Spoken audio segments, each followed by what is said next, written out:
शहर में एक नामी परिवार था। शंकरलाल जी, उनकी पत्नी सुमित्रा देवी, बेटा रमेश और बहू संध्या। घर बड़ा था, ऐशो आराम की कोई कमी नहीं थी। घर में कामों के लिए नौकरानी कमला पिछले 6 महीने से काम कर रही थी।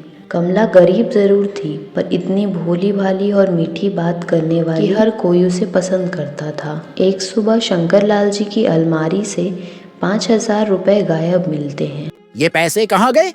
मैंने खुद कल रखे थे। शायद कहीं और रख दिए होंगे, भूल गए होंगे। मालिक, मैं तो झाड़ू पोंछा कर रही थी।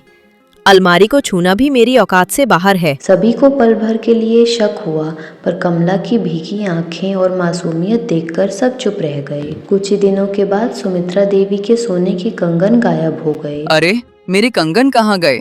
ऊजा के कमरे में रखे थे। ये घर में क्या हो रहा है? चोर घर के अंदर ही है। माँ जी, आप मुझ पर शक कर रही हो? मैंने तो आपको हमेशा माँ की तरह माना है। अगर मुझे निकाल दोगे तो मैं कहाँ जाऊंगी? की बात सुनकर सुमित्रा देवी का दिल पिघल जाता है। नहीं बेटा, तू तो हमारे घर की बेटी जैसी है। तुझ पर शक करना पाप होगा। लगातार छोटी बड़ी चीजें गायब होने लगी। बच्चों के खिलौने, कभी चम्मच कटोरी तो कभी थोड़े पैसे। घर का माहौल बिगड़ने लगा। माँ जी, अब तो मुझे डर लगने लगा है।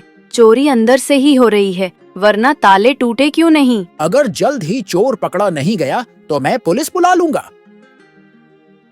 पुलिस? मालिक, मेरा नाम बदनाम हो जाएगा।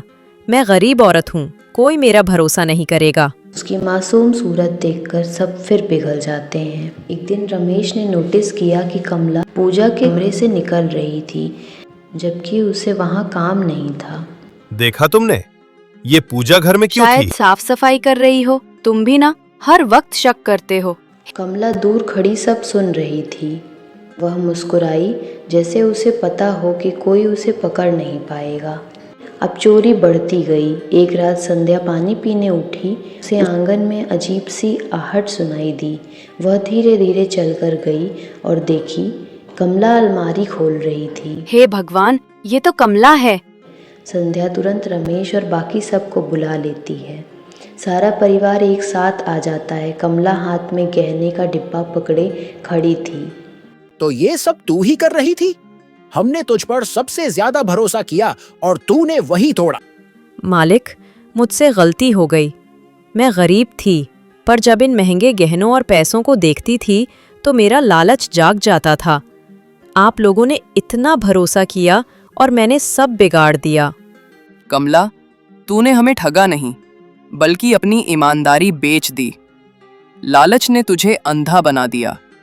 जिसे हम घर की बेटी मान रहे थे, वही हमारी चोर निकली। कमला घुटनों पर गिर पड़ी और सारा चोरी का सामान वापस कर दिया। शंकरलाल ने पुलिस बुलाने की जगह उसे घर से निकाल दिया और कहा, जा कमला, आज से हमारा रिश्ता खत्म। याद रख, लालच इंसान को बर्बादी की ओर ले जाता है। कमला रोते रोते घर से निकल गई। घर वालों ने चैन की सांस ली, लेकिन यह सबक हमेशा के लिए उनके दिल में बैठ गया।